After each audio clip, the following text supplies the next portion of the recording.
Mornings are my favorite time. Before the phone starts pinging and the world decides what I should worry about, there's a stillness that belongs only to me. I wake with the sound of my own breath and the tick of the old wall clock, its rhythm slower now. Like an old friend who refuses to rush. I put on my robe, tie it carefully, and make my way to the kitchen. The smell of coffee fills the air long before the machine finishes its last sigh. On the counter sits a small wicker basket lined with envelopes, clipped together with the same wooden clothespins I've used for 40 years. Each bundle of coupons is labeled by week, ink slightly smudged from my shaky hands, but organized with quiet pride. That's my ritual every Wednesday. I walk to the Green Mart supermarket 2 blocks down. They call it Senior Wednesday, though I never liked the word senior much. Feels like a polite way to say fragile. But that day means 10% off groceries, and a free cup of coffee, if you smile nicely at the cashier. I sit at the table, spreading the coupons like tiny cards of memory. Blue ones for produce, yellow for cleaning supplies. I still prefer the physical kind paper that smells faintly of ink and glue. The world may have gone digital, but my world still fits neatly between paper, pen, and a clothespin. Bryce doesn't understand any of that. He's 26, and fluent in everything that scrolls or beeps. He moved in 3 years ago after college, just until I figure things out. Grandma. He was sweet back then, carried my groceries, fixed the leaky sink, always kissed my cheek before leaving for his part-time job. I was proud of him.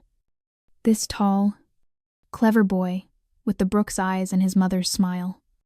Now, he works remotely, which seems to mean sitting in the living room wearing headphones, swiping through screens, and sighing dramatically about how hard life is for his generation. He has a good heart, I keep telling myself that, but lately, I see a glint of impatience when I ask him for help. Grandma, you shouldn't clip coupons anymore. He told me last week. Eyes on his phone. It's outdated. Everything's online now. I can just link your store card to your app. I smiled and said, then what will my clothespins do all day? He laughed politely but didn't answer. That morning, while sorting the blue coupons, I noticed something odd. A few of the store receipts had a different timestamp, 1:42 p.m. I hadn't been out of the house that late in years. I thought maybe the store changed its system, but my heart twitched in that small way it does when something isn't right. I tucked the receipts back under the basket. Later, I whispered to myself. I'll look later. Then Bryce came in, rubbing his eyes. Morning. Grandma. Coffee's fresh, I said. He poured himself a mug, scrolled on his phone, and smiled. So, good news. I set up online access to your bank. Now you can see everything in one place. Super easy. He blinked. My bank? I already go there every Thursday. Yeah, but this way I can help monitor it. Fraud's everywhere these days. I felt a flush of warmth gratitude mixed with something smaller, sharper. You did that for me. Of course. He reached over and squeezed my hand. You can trust me. I wanted to. I truly did. After he left, I sat staring at the laptop he'd set up for me, a sleek silver thing that reflected my face like a dull mirror. A small yellow sticky note was attached to the keyboard. Login, Grandma B7, 3 divided by password, Daisy 123. I typed it slowly, one finger at a time, and the screen filled with numbers. My savings looked fine. My checking balance, too. Everything appeared normal. Yet there was that tiny whisper again, something offbeat beneath the surface. Maybe it's just me. I thought, maybe I'm getting paranoid. I turned back to the coupons and decided to focus on what I could trust: paper, ink, clothespins. That evening, Bryce brought takeout fried chicken and mashed potatoes. We ate at the counter, the TV humming quietly in the background. Between bites, he said, "You know, Grandma, maybe you should let me handle your store card too. You always forget it when we shop." I frowned. "I never forget my card." He chuckled. "Last week you did." I tried to remember. He might have been right.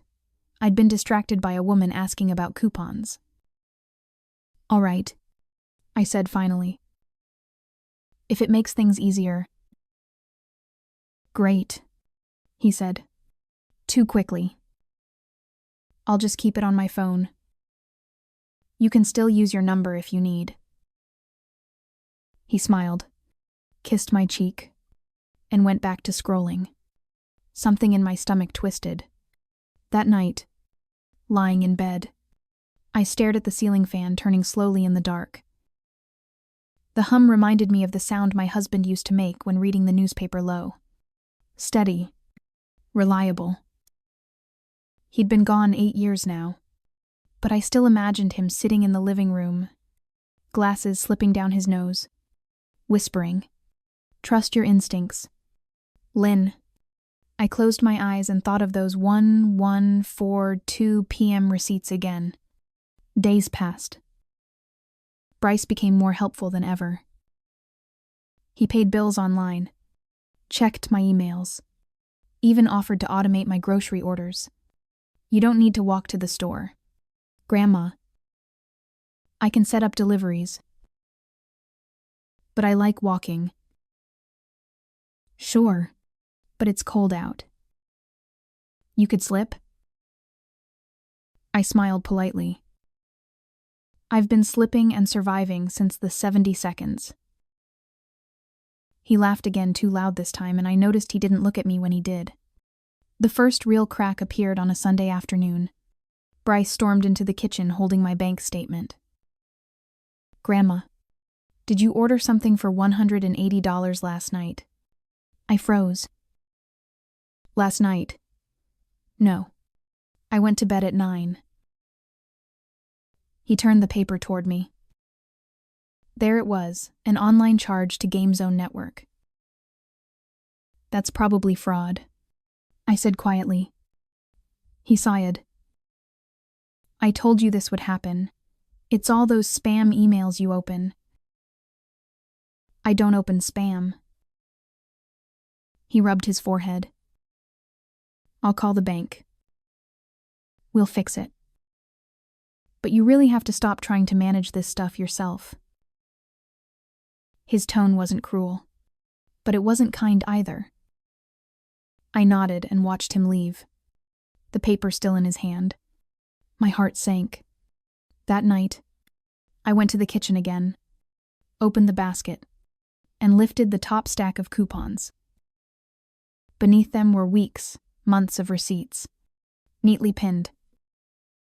I began reading the times, circling any that weren't Wednesdays. There were more than a few. I pulled out a small notebook and began listing each one.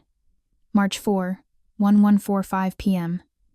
March 11, 1210 a.m. March 25, 1057 p.m. All late at night. All using my store card. I set down my pen and exhaled. Maybe it's the store system again. I thought. Or maybe. No. I wouldn't finish that thought. Not yet. The next morning, Bryce handed me my phone. Bank called. They reversed the charge. But, Grandma, maybe I should just hold on to your debit card for now. Safer that way. I forced a smile. You're thoughtful, sweetheart. He grinned. I know, When he left for the gym, I looked at the empty wallet slot where my card used to sit. Then I turned to the coupons, my last tangible link to what was real. I began writing little notes on each clothespin used.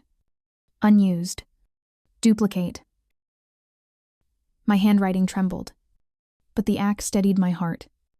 Because while Bryce thought I was fading, I was really recording. Every Wednesday, I'd clip a fresh blue coupon, date it, and mark the corner with a small purple dot, my secret code, since the day I learned about forgery in high school bookkeeping. 2 weeks later, Bryce walked in smiling wider than usual. Guess what he said? I found a way to save you more. If I connect your loyalty card to your debit account, you'll get bonus cash back. Sounds fancy. It is. But you don't have to worry about the details. He looked so confident, so certain that I almost admired him. The way youth carries arrogance like perfume, unaware it stinks to older noses. Thank you, dear, I said softly. You really do take care of me. He kissed my forehead and walked away. When he was gone, I opened my notebook again and wrote one line. If someone offers to take over your peace, call it theft, not help.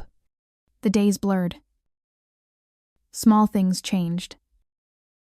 Bryce began paying for meals with his money, though I noticed my pantry running low faster than before. Packages arrived that weren't mine. He told me they were shared household purchases. I told myself it didn't matter. He was family, but each time I passed the basket of coupons, I felt the paper whisper, truth waits patiently. One evening, after dinner, Bryce poured wine into his glass and said, You know, Grandma, maybe you should let me handle your taxes this year. Oh, but I have Mr. Peters at the tax office. He's old school. Doesn't even use e-filing. Let me modernize things for you. He smiled that same confident smile. I wanted to believe he was helping. But behind the politeness, something cold lingered a distance that didn't belong in family talk. I excused myself early and went to bed, heart pounding. That night I dreamed of paper flying through the air, coupons, receipts, notes all scattering while Bryce stood beneath, catching only the ones he wanted.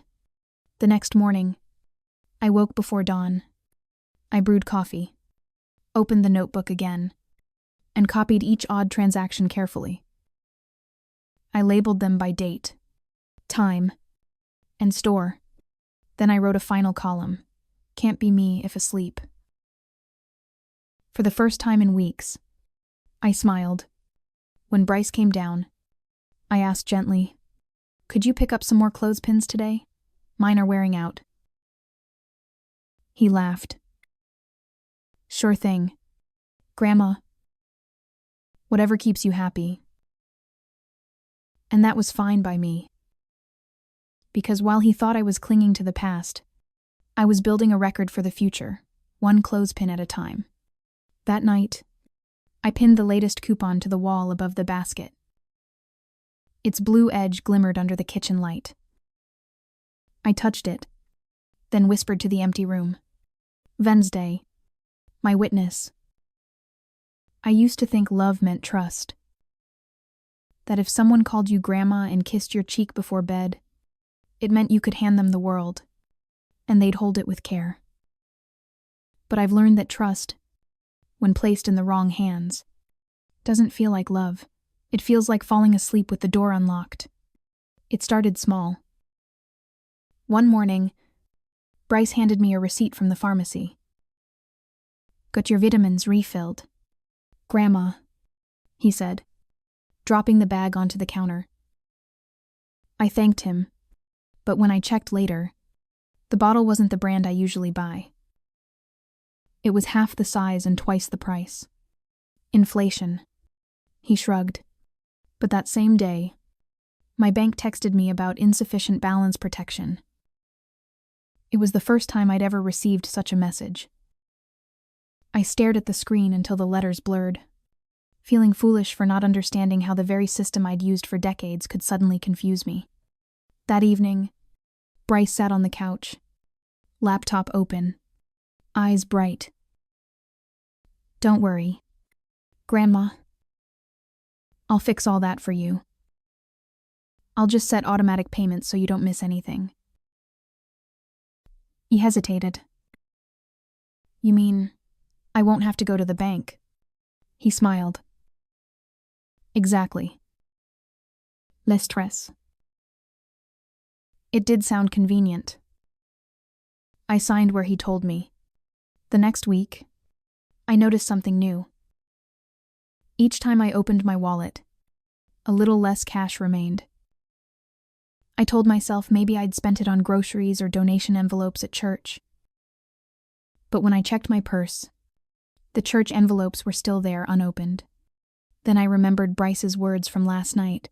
"I topped off your wallet for you. You're welcome." He topped it off. That meant he'd gone through it. For a long minute, I stood still in the kitchen, one hand on the counter for balance. The air felt heavy, the kind that presses against your ribs. It's probably nothing, I told myself. He's just trying to help. But the phrase "just trying to help" had begun to taste bitter on my tongue. 2 days later, I caught him in the act. Nothing dramatic. Just a small thing. He was holding my store card, snapping a photo with his phone. "Hey," I said softly. "Why are you doing that?" He jumped. "Oh, just linking it to your rewards account. You get more points this way." "Ah." He smiled. That charming grin he used to flash as a boy when stealing cookies. "You can thank me later." I did thank him. But inside, I felt a quiet panic bloom. The way he said it smooth, automatic, reminded me of a salesman rehearsing lines. At night, I started keeping my little notebook under my pillow. Every time something odd happened, a new purchase, a missing bill, I wrote it down. March 12, new subscription, Music Plus Premium, $12. 99. March 17, late night order Game Zone. March 22, Bryce says, "I'm forgetting things again." I wasn't forgetting. I was remembering too well. By April, the tension had its own rhythm. Mornings still began with coffee and coupons, but now there was a shadow between the seconds. Bryce's kindness felt rehearsed, like he was following a script of care, while the real play unfolded backstage. He started calling me sweetheart more often, something he hadn't done since childhood. "Don't worry, sweetheart. I paid that bill. Sweetheart. I checked your mail. Sweetheart. I moved your savings to a higher yield account." It wasn't the word itself that bothered me, it was the tone, syrupy and sharp, like honey over a knife. One afternoon, I asked him for my debit card. He looked up from his phone. "Why?" "I just want to withdraw some cash." He frowned. "You don't need to do that anymore. I set up automatic transfers for you. Safer that way. I like having a little on hand." He sighed dramatically. "Grandma, the world's gone digital.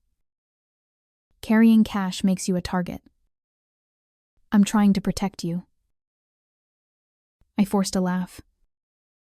"From whom?" He hesitated just long enough for the silence to answer me.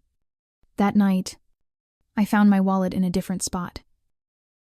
It used to sit in the drawer beside my bed, tucked under a prayer card. Now it lay on the dresser, slightly open. I checked inside my ID. Store card, library card, all there. But the debit card slot was empty, I sat down, pressing a hand to my chest. The house creaked softly. Somewhere outside, à Carpast, headlights washing over the curtains, like brief lightning, I whispered to myself, "He's not stealing. He's confused." But the whisper sounded dishonest even to my own ears. Sunday dinner used to be sacred in our house. My daughter and her husband would visit, Bryce would tell jokes, and we'd share roast chicken and cornbread. But lately, my daughter's visits had grown rare, and Bryce discouraged them. "She's too busy. Grandma, you don't want to bother her." When I called her one evening, the phone went straight to voicemail. I tried again, and finally, she texted, "Mom, Bryce says your health's been declining." "Is everything okay?" "Declining." My throat tightened. I wasn't sick. I wasn't confused. I just lived slower, the way you do when every second feels earned. I typed back, "I'm fine. Come by anytime." She didn't reply. That night, Bryce came home late, smelling faintly of beer and cologne. He stood by my door and said, "Grandma, you really shouldn't call Mom at night. It worries her." I just wanted to hear her voice. "Yeah, but she's busy. You don't want her thinking you're lonely or, struggling." I looked at him. "Struggling." He smiled, the corners of his lips tight.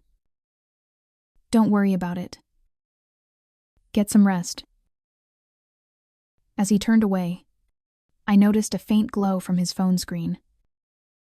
My name flashed across it, Linda Brooks, bank alert. Before I could speak, he swiped it away. The next morning, my account balance had dropped again. $250 missing. Description transfer. Authorized. Authorized by whom? I called the bank's helpline. The woman on the other end sounded kind but firm. "Ma'am, it appears the transfer was confirmed from your online login." My login. Yes. "Ma'am." From the device ending in 2453. That was Bryce's phone. Could there be a mistake, I asked. "I'm afraid not. Mrs. Brooks. Would you like to speak with a fraud specialist?"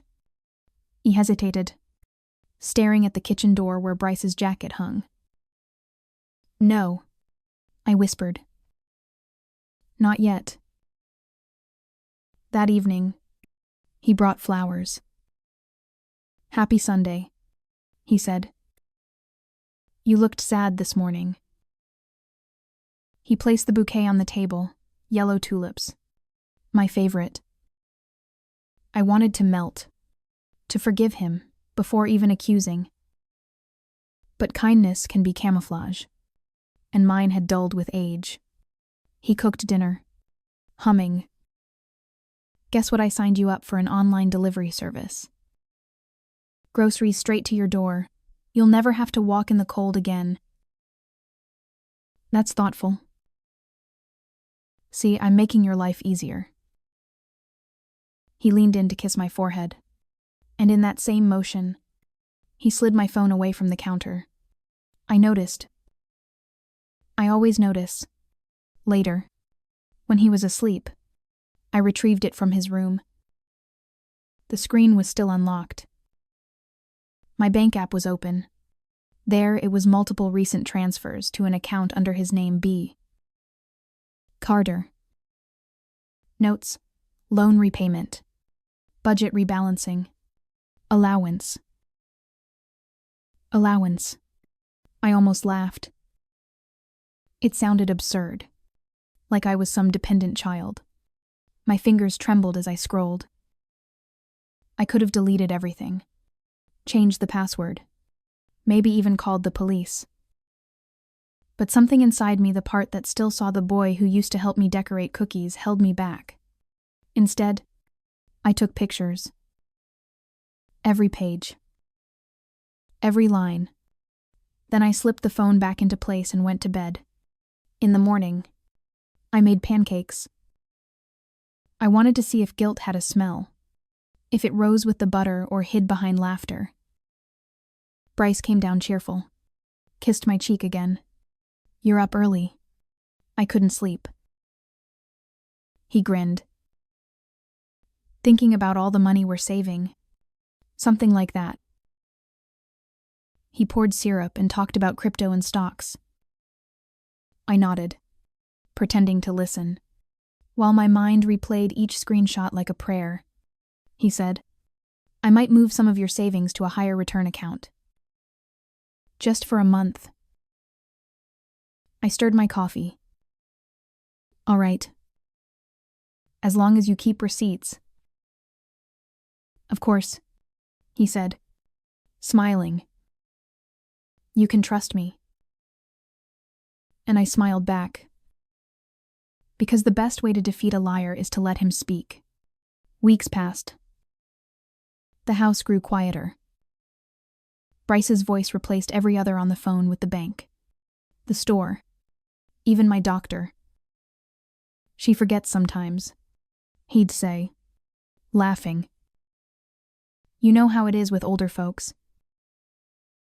I heard him once, through the half-open door, telling a nurse, "She gets confused in the evenings." Confused. As if the fog belonged to me, not to his own conscience. I started saving little pieces of truth, the printed receipts, the handwritten notes from the cashier who still recognized me, the unused coupons with my purple dots. Paper doesn't lie. Screen do. Then came the incident. One night, Bryce barged into my room holding his phone, face flushed. "Grandma, did you order something again?" I sat up. "What do you mean?" He turned the screen toward me, a package order for a gaming headset. 229美元. This came from your account. I didn't order that. Then someone's using your card again. See, this is why I said you can't handle this stuff anymore. I haven't even touched the computer. He sighed, pacing. You don't have to get defensive. I'm not mad, just disappointed. I'm trying to help, but you keep resisting me. That word again, help. It rang like an accusation. Maybe we should put your finances fully under my name, he said finally. That way, no more mistakes. I stared at him. Under your name. For convenience. No, I said softly. He blinked, genuinely surprised, like no one had ever told him no before. Grandma, come on. I'm just... No. For the first time, my voice cut through his confidence. He muttered something under his breath and stormed out. After he left, he sat at me desk, hands shaking. The world felt tilted. How could someone I loved look me in the eye and call betrayal help? I opened my notebook, turned to a new page, and wrote in large letters, Gaslight when someone sets your house on fire and tells you you're imagining the smoke. The next morning, Bryce avoided me. He left early, came home late, barely spoke. The silence was a relief, but it felt temporary, like calm before thunder. Then, on Friday, a letter arrived. The return address read First National Bank. I opened it carefully. Inside was a notice. Dear Mrs. Brooks, this is a confirmation of your recent request to transfer $5,000 to account ending 9,384. If this was not authorized, please contact us immediately. My breath caught. The signature line bore Linda Brooks, but the handwriting wasn't mine. It was neat. Round. Young. Bryce's.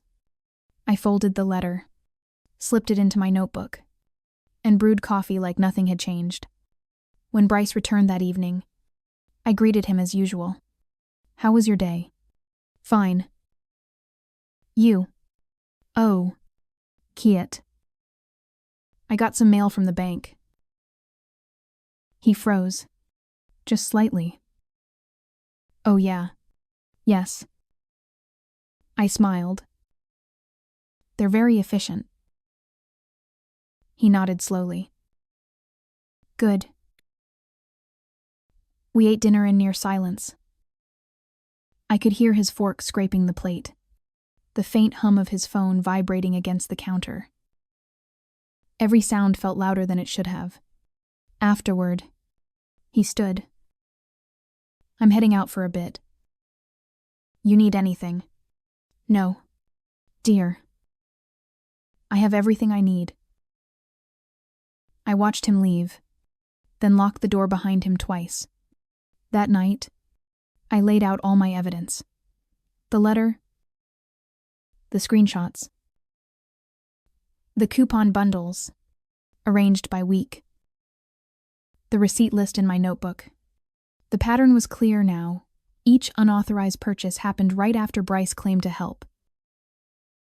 He wasn't confused. He was calculating, but I wouldn't confront him yet. Not until I had something irrefutable. I glanced at the window where the moonlight hit my coupon basket. The clothespins gleamed like tiny soldiers, holding the line between truth and deception. "Hold tight," I whispered. "We'll need you soon." By the time I went to bed, my plan was clear. I'd keep pretending to forget, to fumble, to let him believe his illusion of control. Because arrogance makes the clever stupid. He'd think I was fading, while I was memorizing every detail. He'd think I'd surrendered, while I was building a quiet fortress of proof. And when the moment came when his lies finally turned on him, he wouldn't even see the blow coming. He'd only see the clothespins. There's a kind of intelligence that comes with age.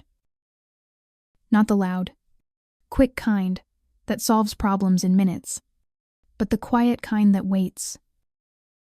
The one that notices patterns in how people stir their coffee, or which excuses they use twice.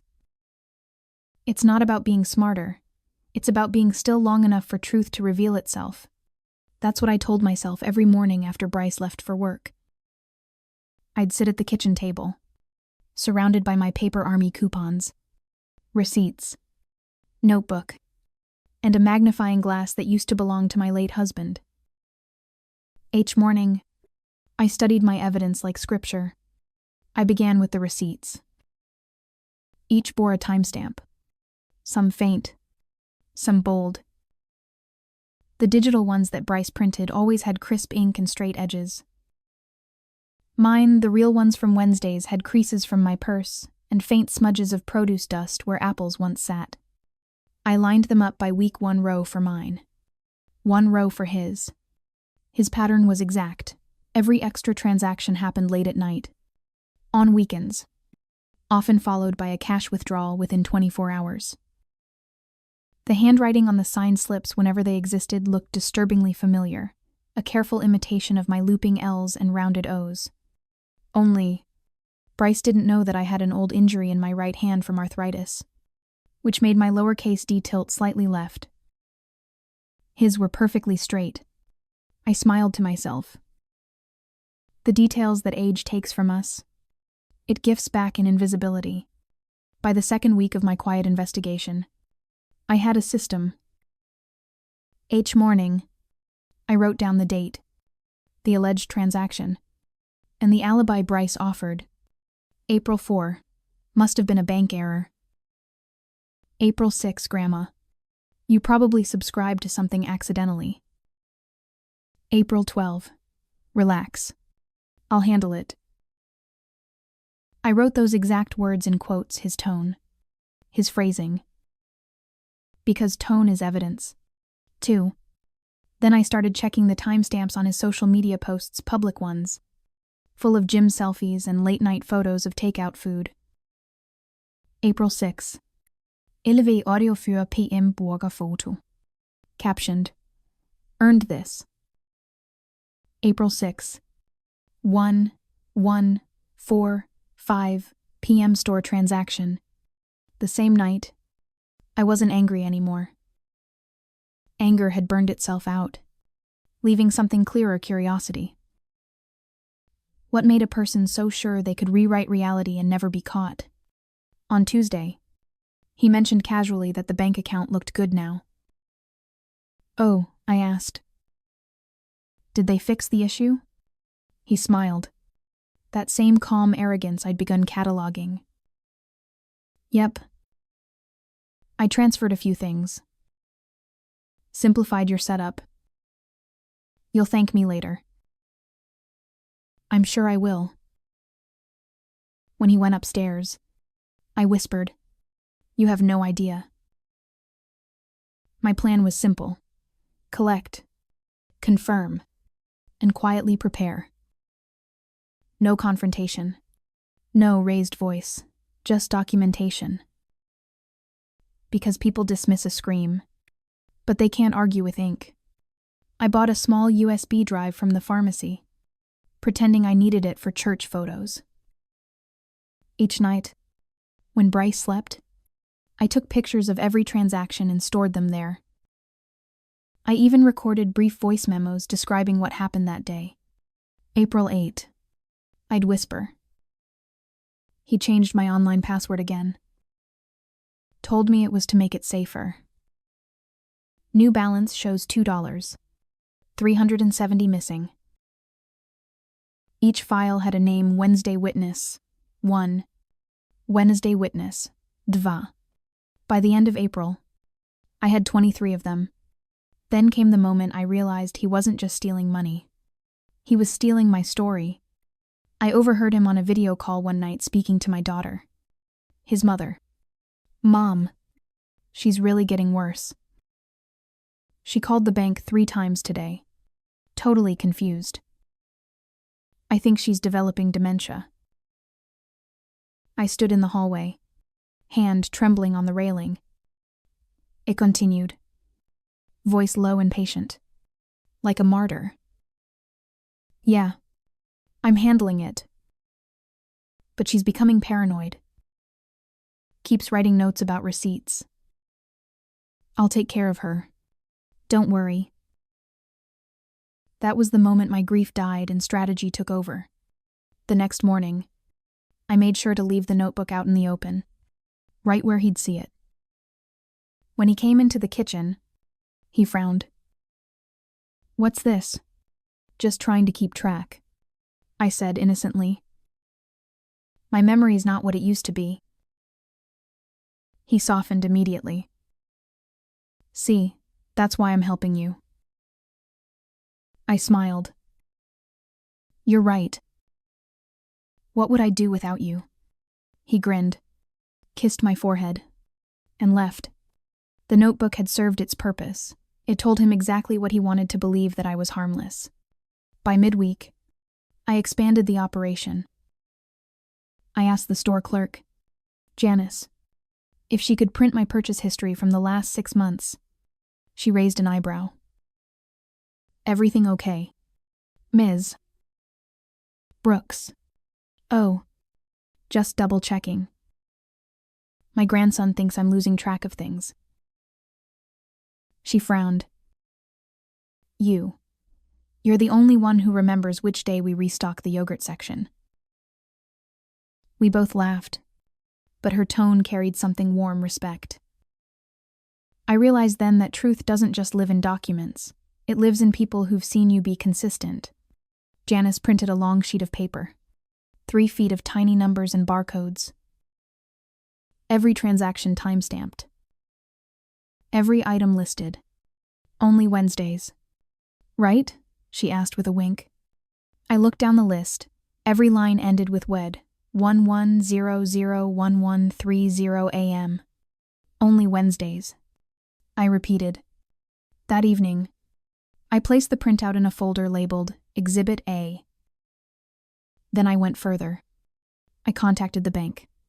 This time from the library phone, just in case Bryce monitored mine. "Ma'am," said the clerk, "we can send you physical statements by mail, if you'd like. Safer than digital." "Yes, please.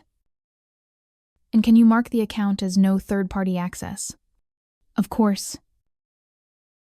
When the first envelope arrived, I hid it in an old cookbook, The Joy of Cooking, 1978 edition. Bryce never touched that shelf. My world became an orchestra of quiet vigilance. Every sound carried, meaning the rustle of his footsteps outside my door, the faint click of his keyboard, the chime of an incoming transfer notification. One night, I heard him whispering again. "Yeah, I'll move it tomorrow. She never checks." That was the confirmation I needed. I spent the next morning constructing what I called the pattern sheet. I used graph paper, ruler, colored pens. My husband would have teased me. He used to say my spreadsheets looked like crime maps. But this was a crime map, of sorts. I drew columns: date, time, transaction, location, Bryce's activity. Then I filled it in, line by line. March 2/5/1057 p.m. Online gaming purchase. Bryce posting on social media at 1:1:00 p.m. April 6, 11:45 p.m. Takeout order. Bryce tagged at a burger joint. April 1/29/12 p.m. Electronics order delivery confirmation to our address. Signed L. Brooks. Every mistake traced back to a moment. He was bragging about something online. He wasn't just sloppy, he was proud. That night, as I reviewed the sheet, I found something else, something that made my hands go cold. The $5,000 transfer letter had a processing timestamp Tuesday, April 16, 9:32 p.m. That was the exact minute Bryce was on a video call in the living room, laughing with friends. I remembered the sound of it, echoing through the walls. I checked my notes. The transaction required a 2-step verification code sent to my phone, but I never received one. He must have intercepted it. The realization hit like ice water. He had access not just to my money, but to my messages, my identity. For a long time, I just sat there in silence, listening to the hum of the refrigerator, the sound of a house that had been mine long before he was born. Then I whispered, "All right, Bryce. You've written your confession in digital ink. I'll just print it for you." Over the next few days, I began printing everything. Emails, transaction logs, even the metadata from the bank's security page that showed device IDs. I learned more about computers in 3 days than I had in 70 years. And with every printout, I felt myself grow lighter. Not younger, just sharper. It was as if the fog he'd tried to wrap around me burned off under the heat of evidence. On Friday, he found the USB drive in my purse. "Grandma, what's this?" "Oh, that church photos." He plugged it in, frowning. "Why is it password protected?" I smiled sweetly. "Because some of those ladies didn't want their pictures online." He rolled his eyes. "You're paranoid." "Maybe," I said softly. "But at least I remember where my money goes." He froze for half a second, too quick for most to notice, but enough for me. The corner of his jaw tightened. His eyes flicked sideways. Then he forced a laugh. "You're funny, Grandma." And just like that, the mask slid back on. but I'd seen the crack. That weekend, I attended church for the first time in weeks. Janice from the store waved from the pew behind me. After service, I asked Father Raymond if he could help notarize a few documents. Of course, he said gently. What for? Oh, just organizing my files. He nodded, used to the elderly tidying up their affairs. He stamped each page carefully, not asking questions. By the time I left, I had a folder of certified statements, receipts, bank letters, time-stamped notes, all sealed with official signatures. Exhibit B. Back home, Bryce was waiting. He looked nervous. Hey, Grandma. Bank called me today. They said you requested paper statements. I did. He frowned. You don't need to do that. I already monitor everything online. I know. He paused. So, why? I set down my purse, smiled gently. Because sometimes, dear, I like to hold the truth in my hands. He laughed uneasily. You're weird. Old, I corrected. Not weird. There's a difference. That night, I added one last piece to my puzzle, a simple photo. I took a picture of my coupon basket under the kitchen light. Every clothespin lined up neatly, each blue coupon stamped with its date. Then I printed it and taped it inside my notebook's front cover, because that image, the quiet, ordinary evidence of a life lived precisely, was my shield. If the time came when he or anyone else accused me of confusion, I'd show them that picture. Order is not madness. It's memory made visible. By the start of May, I was ready. My daughter called at last. Mom, Bryce says you've been acting strange. Are you okay? Oh. I'm fine, honey. Just spring cleaning. Well, he's worried. He said you're keeping weird notes. I smiled. Yes. About my garden. She hesitated. You sure everything's fine? Perfectly. I hung up and placed the phone next to Exhibit A and Exhibit B.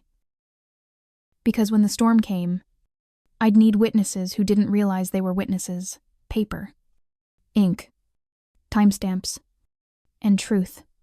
That evening, Bryce asked, "When are you going to update your will?" Grandma. I turned slowly. Why do you ask? Well, you know, it's just good planning. I could help. I already have a lawyer. Really, he blinked, caught off guard. Who? Mr. Daniels. Same one since your grandfather passed. He swallowed. You never mentioned him. I don't mention a lot of things. For the first time, he didn't have a comeback. He just stood there, staring at me like he was trying to read a language he thought he'd already mastered. Then he muttered something about being late for a meeting and left. When the door closed, I allowed myself one long breath. The house exhaled with me. On the table lay the map of my months-long patience, the coupon photograph routine proof, the notarized receipts transaction proof, the device ID logs digital proof, the bank letter forged signature proof. All that remained was timing the exact moment when his arrogance would make him show his hand in front of others. Because humiliation is only powerful when witnessed, and Bryce's downfall would not happen in private. That night, I made one final addition to my plan, an email scheduled in advance to my daughter and Father Raymond, titled, "In Case of Confusion." The message read, "If I ever seem forgetful, Please open the attached folder named Wednesday Witness. Everything you need to understand will be inside. I attached the PDF scans of every document. Then I set it to send automatically 2 weeks later. After saving it, I looked around my quiet kitchen. The light was soft. The air smelled faintly of coffee grounds and lavender cleaner. My hands trembled not from fear, but from anticipation. He thought I was fading. But I was sharpening. The next morning, I returned to Greenmart for my usual groceries. Janice smiled. "Hey, Ms. Brooks. You missed last week." "Oh, just busy with housework." She leaned closer, lowering her voice. "That grandson of yours came in asking about your account." My stomach tightened. "Did he?" "Yeah. Said he needed a copy of your purchase logs, but we told him we can only release that to you." I nodded, smiling with gratitude. "Thank you, Janice." "Everything okay? Everything's perfect." Because now, even the store itself could confirm his lie. Exhibit C. That night, Bryce came home quiet. Too quiet. He avoided my eyes, ate dinner fast, retreated to his room. I knew he'd realized the walls were closing in. When people like Bryce sense exposure, they don't confess, they double down. So I waited. He made his move on Sunday evening. It began with a knock on my door firm. Impatient. "Grandma, we need to talk." I looked up from my notebook. "Of course." He stepped inside holding papers. The bank called again. They said someone flagged the account as restricted. "Did you do that?" "I did." His voice rose. "Why would you do that? You're sabotaging the system I built for you." I stayed calm. "I like paper trails." He glared. "You don't trust me." I met his eyes. Should I? For a moment, his composure cracked. Then he laughed a brittle, humorless sound. "You're paranoid. Grandma. You need help. Maybe I should call Mom and tell her you're not safe living alone." "That might be a good idea," I said gently. "You should tell her everything." He frowned, uncertain whether I meant it as challenge or permission. Before he could answer, the doorbell rang. Through the window, I saw Father Raymond standing outside, holding an envelope. "Evening, Ms. Brooks," he said when I opened the door. "Just dropping off the notarized copies you asked for." Bryce froze. "Notarized copies." "Yes," I said, taking the envelope. "For my records." Father Raymond smiled. "Always good to be thorough." He nodded politely at Bryce.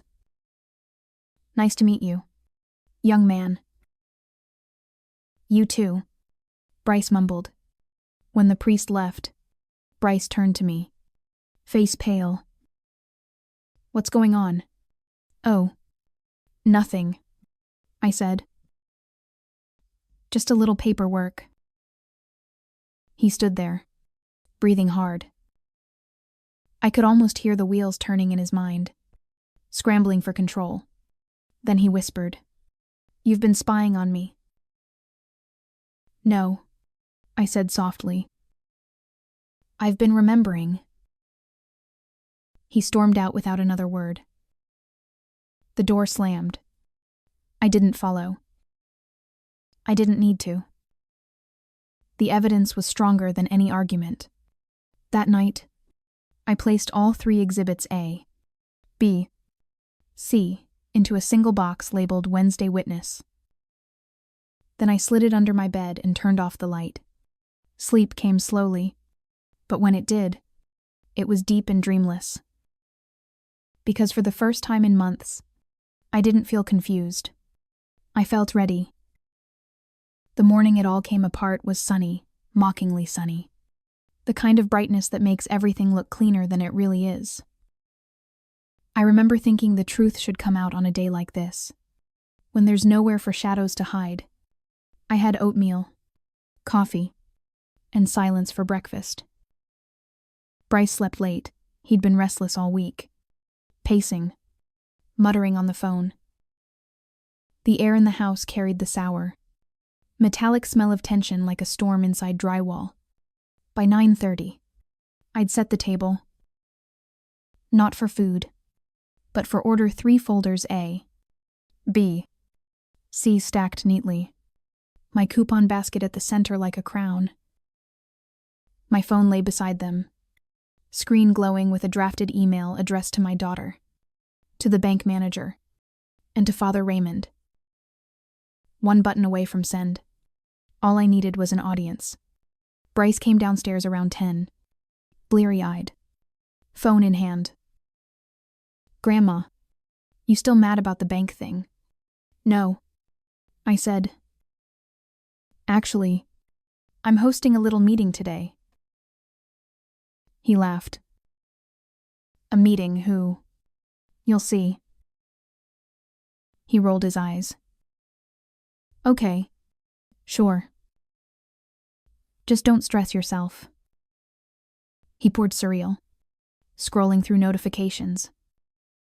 His thumb froze. "Why did the bank app lock me out?" I sipped my coffee. "Because the account isn't yours." He stared at me. "What?" Before he could speak again, the doorbell rang. When I opened the door, 3 people stood outside my daughter Lynn, Father Raymond, and Mr. Daniels, the lawyer who'd handled my husband's estate. They looked puzzled, but polite. "Mom, what's going on?" Lynn asked. "Bryce said you've been confused." "I wanted to clear that up," I said. "Come in." Bryce froze at the sight of them. Hey, everyone."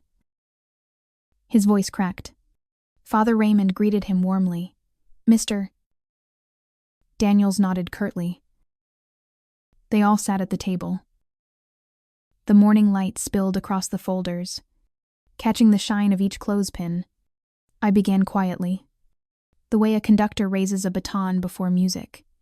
"Bryce, you've been helping me with my finances for months, haven't you?"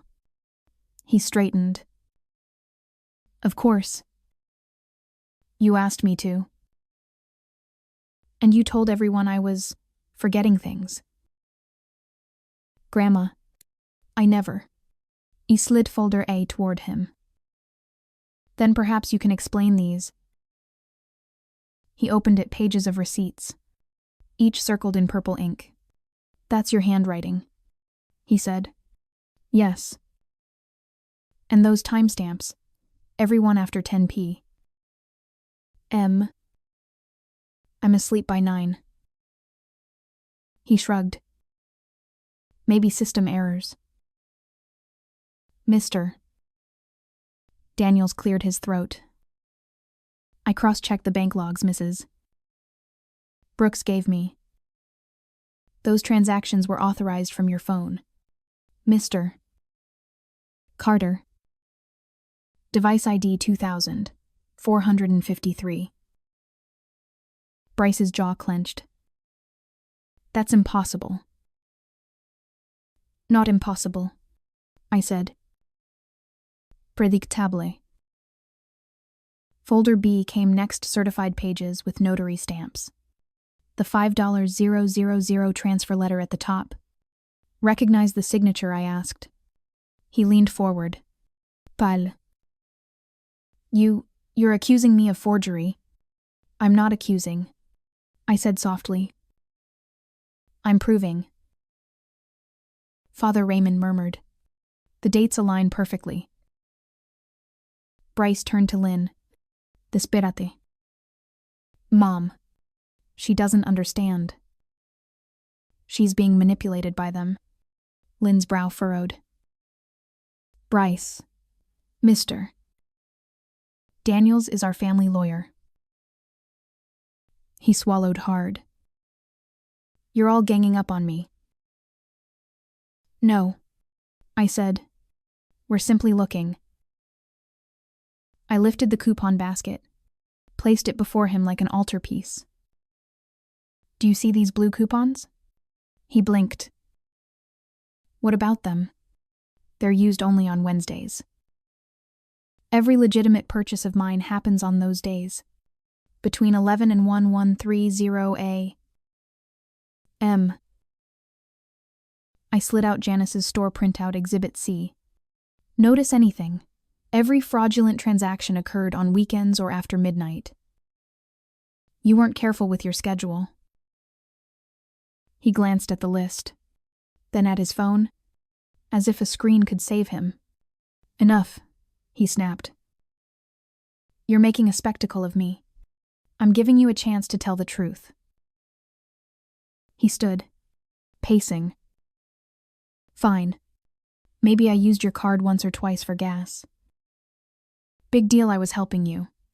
That's not help, I said. That's theft dressed as loyalty. Silence rippled through the room. The words hung heavy, the kind that echo long after sound fades. Then, as if fate had perfect timing, his phone buzzed on the table. A notification banner popped up. Transaction approved. $112. 75 at Green Mart Online. The screen faced outward.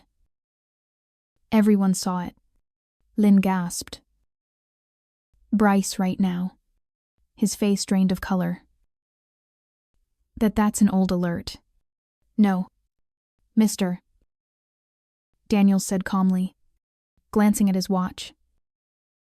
It's 1041 a.m. Live transaction. I folded my hands. Would you like to explain how my account just bought groceries while my card's locked in my purse? Bryce's mouth opened, closed, opened again. Nothing came out. Father Raymond whispered a prayer under his breath. When words finally returned to him, they were sharp. You set me up. No, I said. You set yourself up. You assumed age meant ignorance. He slammed his hand on the table. I did everything for you. You'd be broke without me. I was fine before you touched a single password. The room went still. Even the clock seemed to hesitate. Lynn rose slowly. Bryce, is it true? He turned to her, voice cracking. Mom, please. You don't understand. She's exaggerating. She's notarized. Mr. Daniels interrupted.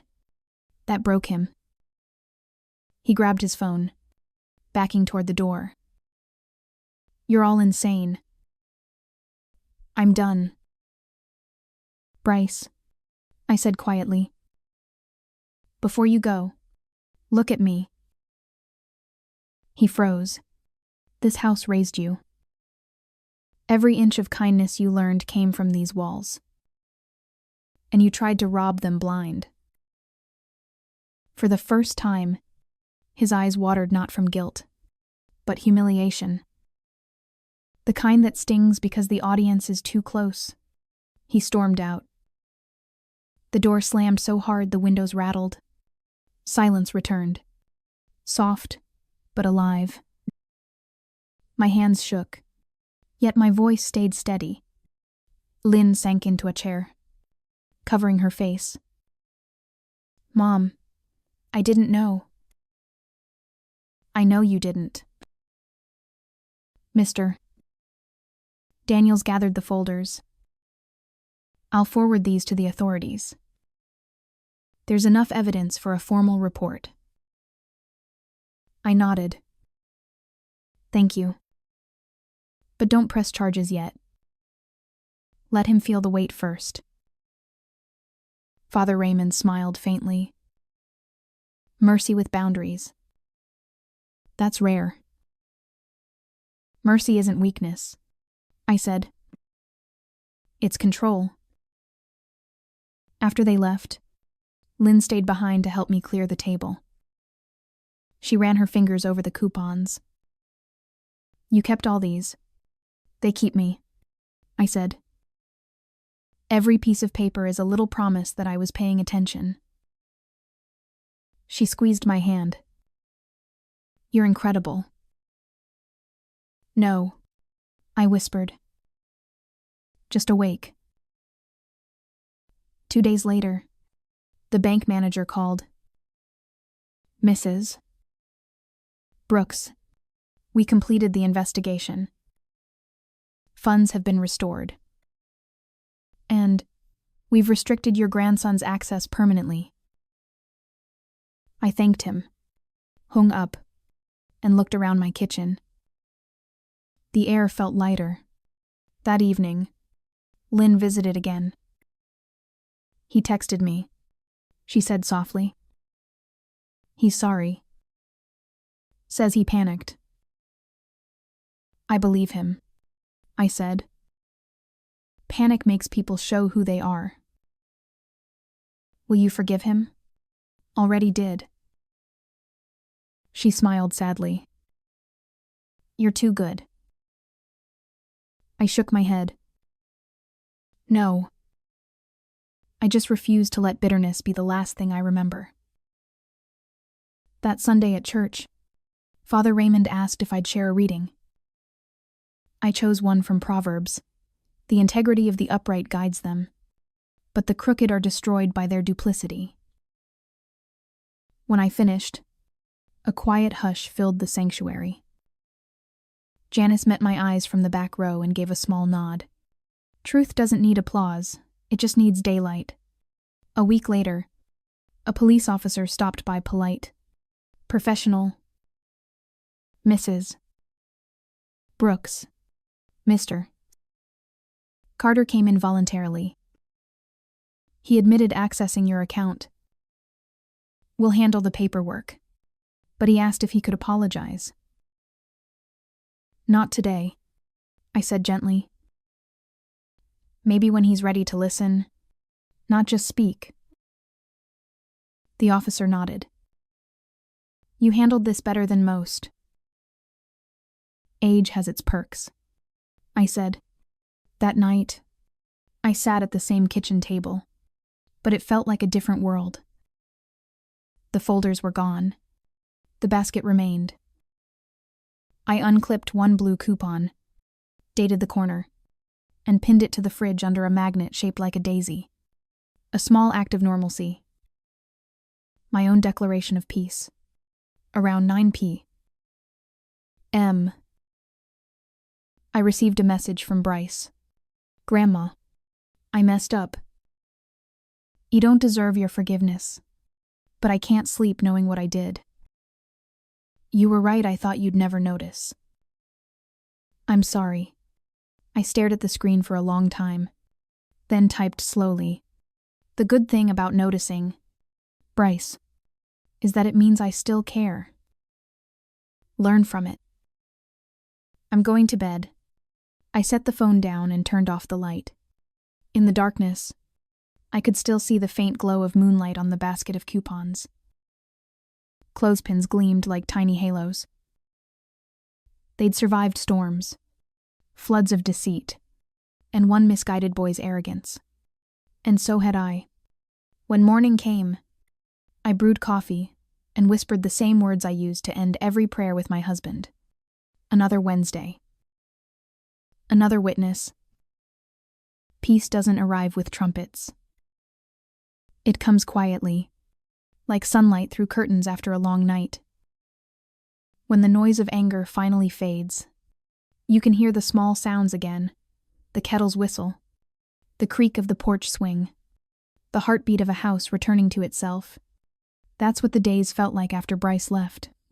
At first, I kept expecting him to appear in the doorway with that half-smile, asking if I wanted coffee. But mornings passed, and the chair across from mine stayed empty. The silence was different now, no longer sharp, just spacious. I filled it with simple things. I replanted the herbs on the windowsill, scrubbed the counters until they smelled of lemon. I returned to my Wednesday walks to Green Mart. Janice waved every time I came in, handing me my blue coupons with an extra one tucked on top. On the house, she'd say. It wasn't about the discount. It was about being seen as capable again. One afternoon, while clipping the week's coupons, I found myself smiling for no reason. I realized the smile came from relief, not triumph. Not revenge. Just the absence of dread. When you spend months living in doubt, ordinary safety feels like grace. A letter arrived from the bank. Mrs. Brooks, the investigation is closed. Your funds have been restored. We appreciate your patience and vigilance. At the bottom, the manager had handwritten a note. P. S. I wish my grandmother kept records like yours. I laughed out loud. Age, it seemed, could still outthink technology when armed with a clothespin. Lynn visited more often now. We talked for hours sometimes about Bryce, sometimes not. One evening, she asked, Mom, do you really forgive him? Yes, I said. But forgiveness doesn't mean forgetting. It means remembering without bleeding. She nodded slowly. He's staying with a friend. Looking for work. He asked if you'd want to see him someday. Someday, I said. Not today.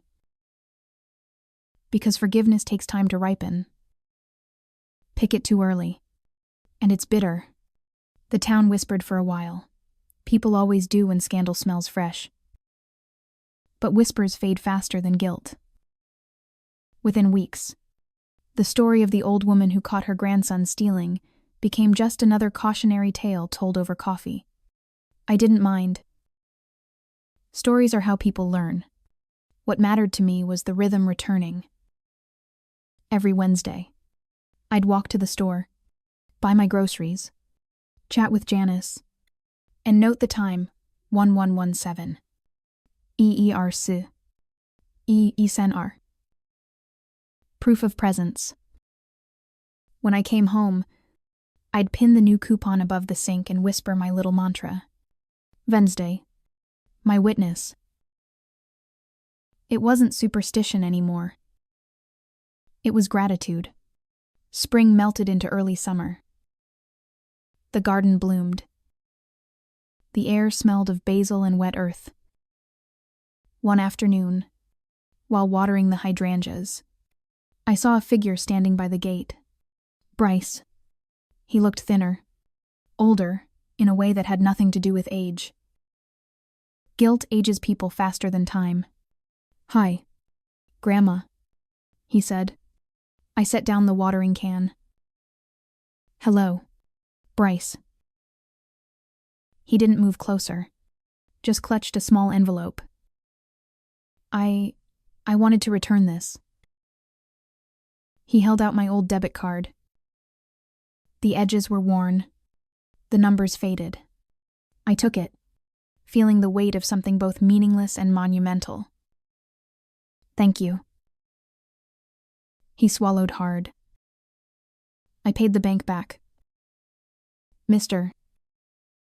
Daniels helped me set up a plan. I'm sorry. I don't expect you to believe me, but I mean it. I believe you, I said. Belief doesn't erase the past, but it lets the future have a chance. Tears slipped down his cheeks. You should hate me. I don't have that much time left in life to hate anyone. He nodded, speechless. We stood there a while, listening to the soft hiss of the hose. Finally, I said, "Would you like some lemonade?" He looked startled. "You'd still. I didn't invite the thief," I said gently. "I invited my grandson." He followed me inside. The kitchen looked exactly as he'd left it, except cleaner. "Calmer." He sat down, eyes darting to the basket of coupons still in its place. "You kept them," he murmured. "They kept me." He smiled weakly. "I get that now." We drank in silence for a while. Then he said, "I used to think you were stuck in the past. But you were just anchored. That's the difference between roots and chains." I said, "One holds you steady, the other keeps you trapped." He nodded. "I'm trying to find my own roots." "I hope you do," I said, "and water them better than you watered mine." We both laughed a small, honest sound. It didn't fix everything, but it cracked open a window. That night, after he left, I opened my notebook for the last time. The pages were full dates, receipts, thoughts scribbled in the dark. I flipped to the final line and wrote, "May 28, returned what was taken. Both money and truth." Then I closed it, tied it with a ribbon, and placed it in the drawer beside the prayer card. The story no longer needed recording. It had already taught its lesson. A few weeks later, Father Raymond visited. He brought a small wooden box. "What's this?" I asked. "A thank you." The congregation collected signatures. They want you to teach a workshop, something about protecting elders from fraud. I laughed. "Me, a teacher." "You already are," he said. "They just want to hear it in your words." At first, he hesitated. But the following Sunday, I stood at the front of the church hall, holding a stack of blank notebooks and a pack of clothespins. I began, "People think getting old means losing your edge. I say it means sharpening it differently." Laughter rippled through the crowd. I told them about keeping paper trails, about listening to instincts, about not being ashamed to double-check the ones who claim to help. "And lever." Then I held up a single blue coupon. "This," I said, "isn't just paper. It's memory. Every habit that looks old-fashioned is really a fortress built of experience." When I finished, they clapped not loudly, but warmly, the way people clap when they've learned something that matters.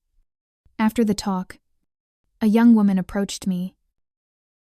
"Mrs. Brooks, I take care of my grandmother. Sometimes she forgets things, but now I'm wondering if maybe I forget to listen." I smiled. "Listening is the modern miracle, dear. It never goes out of style." That evening, I walked home under the golden light of sunset. The world felt newly trustworthy. Not because it had changed, but because I had re-entered it without fear. When I reached my porch, the mailbox held a small envelope. Inside was a note from Bryce. "Started a new job today. Paid my first installment. Thank you for teaching me that proof and love can exist in the same house." I pressed the note to my heart. The boy who once believed deceit was strength had learned that truth is quieter, but it lasts longer. I made myself tea and sat by the window. The street was peaceful, the sky painted in soft pinks. Somewhere a radio played an old tune my husband loved. For the first time in a long while, I felt him there not as memory, but as presence. He would have been proud. I thought, not because I caught a thief, but because I didn't let bitterness steal the rest of my life. Later that night, I took the basket of coupons and emptied it. The table filled with color blues, yellows, greens like confetti after a celebration. I picked one up, read the date, and smiled. Then I began clipping new ones. Not to guard against loss this time, but to mark abundance, to remind myself that vigilance and joy can coexist. Each clothespin clicked shut with a small, satisfying snap, a rhythm steadier than any heartbeat. When the last coupon was pinned, I whispered, "Thank you." Not to anyone in particular, to the lesson, the journey, the quiet intelligence that had guided me through the storm. People say justice is loud sirens, handcuffs, courtroom speeches. But I've learned the purest form of justice is silent. It's the sound of peace returning to a house that was once full of lies. The next morning, sunlight spilled across the kitchen floor. I brewed coffee, opened the window, and watched the world wake up. I took a deep breath and said aloud, "Another Wednesday. Another witness." The words no longer meant proof. They meant presence of mind, of dignity, of love. And that, I realized, was all the restoration I would ever need. Maybe justice doesn't always shout. Sometimes it just whispers through the quiet strength of those who refuse to be broken. I've learned that even when people doubt you, the truth remembers who you are. Thank you for staying with me through my story. Subscribe for more real, emotional stories about family, betrayal, and redemption. Don't forget to like, share, and turn on the notification bell so you never miss the next twist. Because somewhere, another Wednesday is waiting, another witness is being born.